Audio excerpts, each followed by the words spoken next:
We'll guide you through how to install Pixellab on iPhone. If you find this helpful, don't forget to like and subscribe. Start by going to your iPhone home screen and looking for the App Store icon. Then tap it to open the store.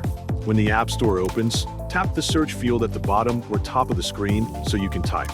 Type Pixellab into the search bar carefully, then press search on your keyboard to load the results. Browse the list of Pixellab apps that appear and take a moment to compare them.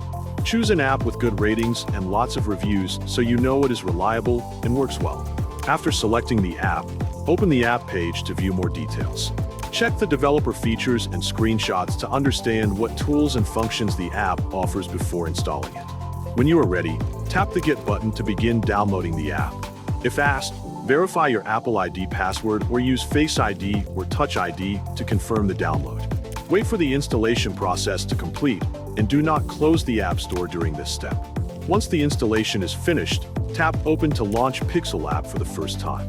Then return to your home screen by swiping up or pressing the Home button. Find the Pixellab icon on your home screen or in the app library. Tap the app icon to open Pixellab again. Allow photo access if prompted so the app can use your images for editing. Select an image from your gallery or choose to create a new design from a blank canvas. Use the Text and Effects tool as needed to add titles, captions, or visual styles to your project.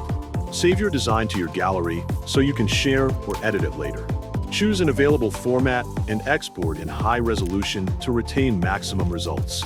You can explore the settings menu to adjust canvas size, background color, and resolution before editing. Try different fonts, shadows, and outlines to make your text stand out clearly.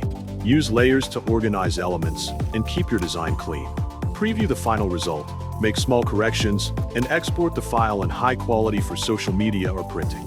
Repeat the process anytime you want to create another custom graphic project.